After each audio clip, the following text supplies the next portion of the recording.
Hi everybody in forensic psychology. Today we are going to be going over in this video several short topics that are within two chapters of the reading packet, 9 and 10. So the first one, police and correctional psychology, roles of a forensic psychologist. So first of all, we're going to talk about working with police departments. This is something that I have done on multiple occasions, and what I want you to know is several important factors about this. First of all, over 90% of police departments in the United States use a psychologist. However, most of them are not full-time. So if you're really interested in this stuff and you're thinking, oh, I'll get a job at a police department, it's more likely to be hourly when they need you rather than that you're full-time on staff. But it could go either way. It's just more likely to be hourly than full-time. So if you are full-time, you are called in-house. That is the terminology that's used, that you are a full-time employee of the police department, but as a civilian, not an officer. So what would you be doing for the police department? Pre-employment psychological screenings. Psychologists can get the training, you don't automatically have it, that will teach you what it makes for a good officer, what makes for a good employee in general, but police departments obviously have to hire people as officers that have special skills and certain personality traits. So pre-employment screenings or evaluations. Also, you might need to help with scheduling the officers. Is it better to work 5 10-hour days? Or, 4 10-hour days or 5 8-hour days? What about days off? Should they be consecutive? There's things about scheduling that psychologists can help with individually or for the department in general. Educating officers on how to deal with stressful situations that they encounter on the job, with each other, or even in their personal lives. How to deal with mentally ill people that they encounter. This comes up all the time. People who have psychological disorders that are severely mentally ill, often police are involved in their lives, and the police officers need to know how to effectively deal with such people. Also, critical incidents, things like hostage negotiations. We're going to talk a little bit more about that, but psychologists can train officers on how to effectively deal with those situations as well. And also, fitness for duty in the first place. What if a person, it's a pre-employment screening, that's one scenario, but what if the officer gets injured or needs time off or whatever? There's all kinds of factors that go into a psychologist's role in a police department. So, critical incidents, I just mentioned that. Tragedies, deaths, injuries, hostage situations. You might need to be able to train as a group the officers or deal with them individually. Also, the psychologist might be called upon to do counseling with an officer and his or her family. Now here's an unfortunate part. This is one job where you really can't become close friends with your coworkers because you might need to be in a role of whether that person deserves a promotion, whether that person needs to be, told that they have to take time off because their problems are too significant. So if you become friends with someone, you might be biased. That's an important factor, especially if you become friends with that person and his or her spouse, significant other, their family. You can see how that really can become a bad situation. Next thing, special unit evaluations. SWAT, HNT, hostage negotiation teams. You might have heard of some of those terminologies. Honestly, most people have heard of SWAT more than others because there have been TV shows and movies about it. But you might get to help the supervisors, the commanders, and the chiefs pick who gets that kind of promotion. It's usually more pay and a lot more responsibility, so they might need psychological evaluations done for that purpose.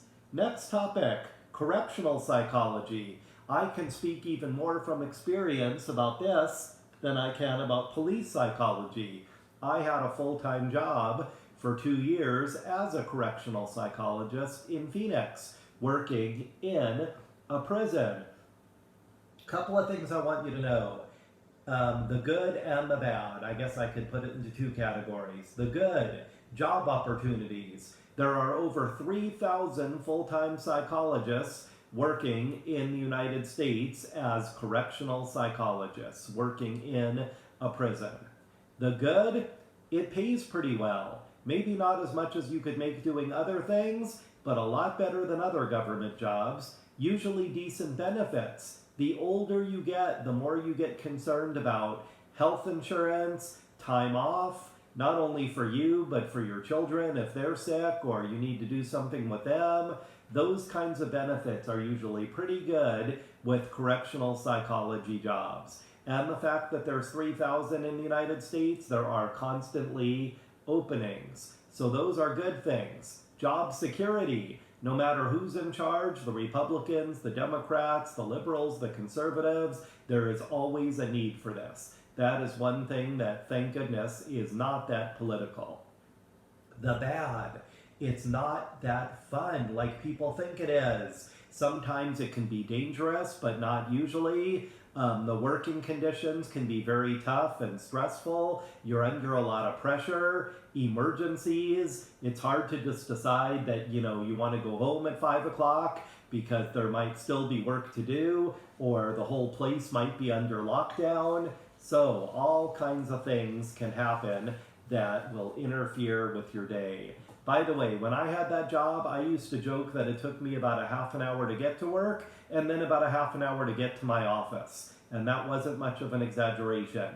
You have to wait in lines and be checked in and take off your belt and your shoes and anything made out of metal, empty your pockets, wait until you get to go through the next door, similar requirements there. So it is time consuming just to get to where you're working once you get to the facility in the first place. Typical duties, as I mentioned, 3,000 full-time, and that's good because there are frequently job openings. First of all, daily rounds, visiting different departments within the prison, meeting with different people, and yes, even the inmates. Mental health screenings, a lot of times the warden and other people will want to know what kind of level the inmate should be at any given time, what are his or her issues, psychological disorders. Emergency duty. Yes, there are way more emergencies in that kind of job, urgent situations, than other types of employment for psychologists. Intake. For better or worse, there are constantly people committing crimes and going to prison. Doing their intakes, the initial assessment, is something that is very important and common. And court-ordered assessments. It's not surprising for judges to want something back very quickly about a defendant because of his or her legal status or upcoming trial. So that is it for Reading Packet Section 9. We now move on to number 10, Trial Consultation. I think a lot of you will find this to be very interesting. Psychologists working in the legal system. If you watch a lot of TV shows like I do about crime, you might be thinking to yourself, oh, that would be so exciting to work in cases about serial killers and things like that. It doesn't usually happen that way. In fact, research tells us that 95% of cases that involve psychologists are not criminal cases. They are civil. People suing for injuries, money, divorce and custody cases. So you have to do that kind of work too. You can't just only say that you're going to work with serial killers just because it seems more interesting. So most of these jobs are not full-time, kind of like police psychology. You get hired by the hour. Who hires you? Usually attorneys who need your help, and they are either on one side or the other. They want you to say that it's such a wonderful person that they're representing, or the opposite, that this person needs severe consequences. That would be criminal. But mostly it's civil. Remember, 95%. So what would that mean? Well, one side might say, oh, this person is so injured, he or she can't work, can't do daily functions like grocery shopping and, going to the bank and things like that. The other side might want you to say, with a psychological evaluation, the opposite. No, this isn't that bad. You can easily overcome that problem. It's not worth that much money. So that is the difficult part, that you're either on one side or the other, but it is your job to tell the truth. No matter who's paying you, you still have to be objective. Next thing, jury selection. The process of interviewing prospective jurors is called voir dire. It's a French term, speak the truth. So they interview prospective jurors. There could be hundreds, and the attorneys could ask a whole bunch of questions. Well, who's going to write those questions? It might be a psychologist, or the psychologist might be paid to be there to help determine which jurors would be better to be represented on the jury than others. I should say potential jurors. Psychologists can help attorneys decide that. Now, of course, if you're on the prosecution or the defense side, you're going to look at this totally differently. So, attorneys are allowed challenges. We're going to go over 3 different types. Psychologists can help them of when to use those challenges, because they don't get many of each of these types of challenges. First one, challenge for cause. An attorney can say, I think that potential juror is biased already. Maybe it's religious, maybe it's political, maybe the person seems racist or sexist or whatever, or has personally been through something that is going to be part of this trial. So a challenge for cause, you say, I don't want that person on this jury for this reason. And the psychologist can help the attorney use that type of challenge for cause. The next one, peremptory challenge. That is used when there is not a specific reason. You just don't like the way the person's hair is, the way he or she looks, their age, they look too young, they look too old, they look too angry, they look too happy, like they're having too much of a good time. So you don't even have to have a reason. Attorneys get a few of those peremptory challenges. The last kind is called a Bastin challenge, and this is newer than the other ones. You are allowed to challenge the other side's challenge, if that makes any sense. So, you think they're removing that person from the jury pool just because she's female, just because he's Asian, just because she's old? You are allowed to challenge the other attorney's challenge. And you don't get many of those, so you have to use those carefully.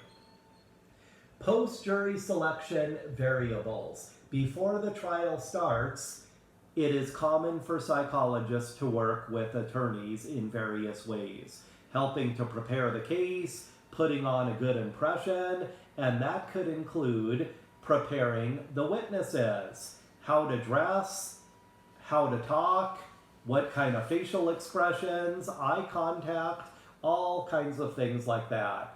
On page 50, we point out, that was page 49, even psychologists can be part of the testifying in court. You can be called to testify. Even if you're just the expert witness and you're there to consult, you can be called to testify.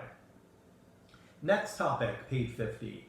False confessions. Isn't it great if the police get somebody to confess and say, yes, I did it? Well, you might have guessed it's not always that simple. First of all, this one is awful. 1936, Brown versus Mississippi.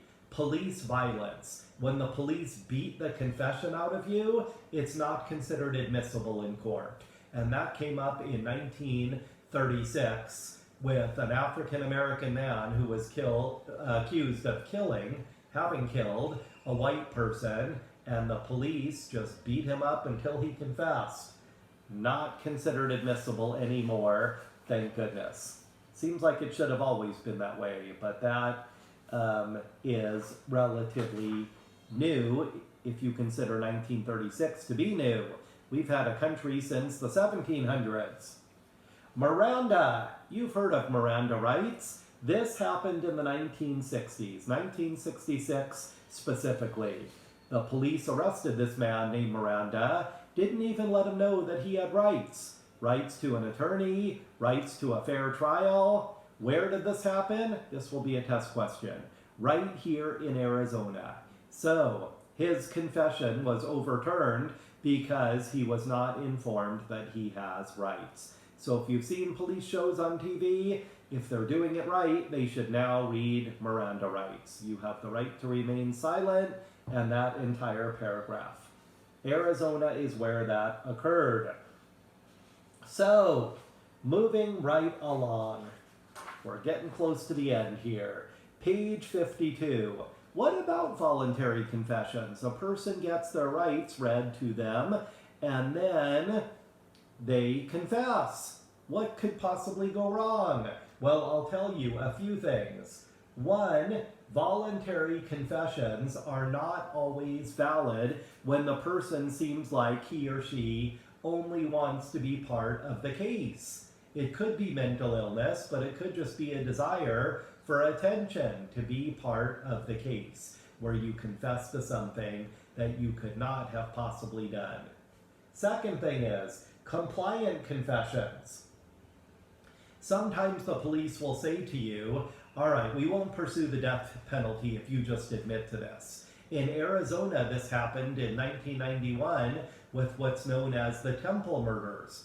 Buddhist monks that were killed, and 4 people confessed after they were arrested. They all turned on each other because the police were threatening them with the death penalty if they didn't just confess. Compliant confessions. You think you're going to get less time, less penalty, whatever.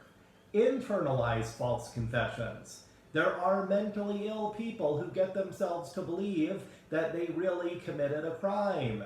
This happened not long ago with the JonBenet Ramsey case in Colorado. Many years had passed since that young girl was killed, but yet a man came out of nowhere and he happened to be mentally ill, but he said he did it.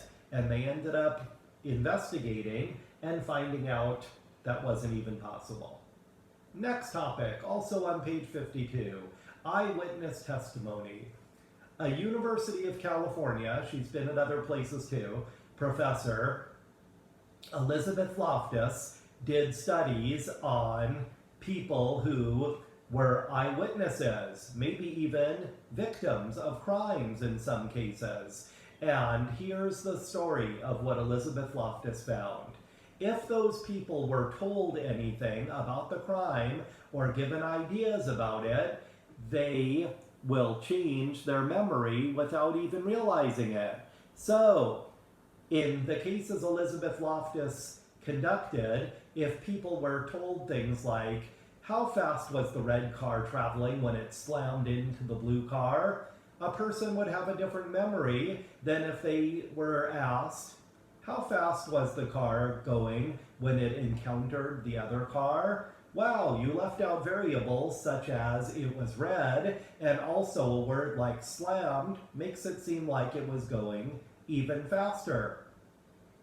Next thing, Elizabeth Loftus has also found that people's memories were changed if they're given too much information, such as, was it your husband who did that to you? So do you think that your wife poisoned your coffee and that's why you're feeling that way? Sometimes people are given too much information by the 911 operator, by the police who are interviewing, or whomever. So Elizabeth Loftus has come across this type of result that when you interview, you can't give the person too much information or leading words like slammed into and things like that are just going to bias the person's memory. Next thing, A study done in 2001 by Meisner and Brigham found that people are more likely to misidentify someone, eyewitness testimony we're talking about, if the person's race is different than their own.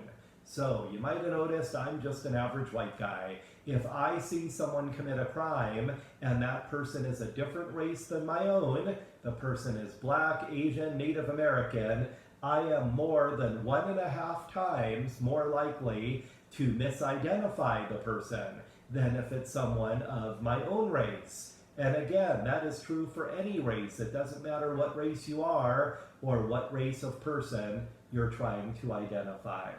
Last thing, post-trial data. One term here. It's called debriefing.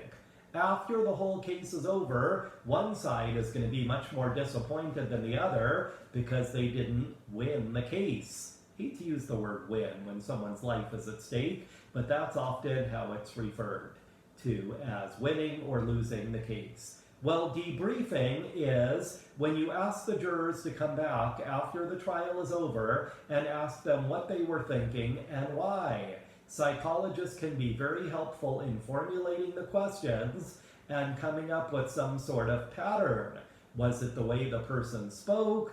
Was it that they didn't seem to care? Was it the emotions that they had or didn't have? Was it something else about the person completely? We want to know what the jurors were thinking, and that is known as debriefing. That term is often used with police, with military, with other types of employment where you talk about a situation after it's concluded. So that's it. We did 2 sections today of the reading packet, and the next video will cover even more. Thanks for watching this, and stay tuned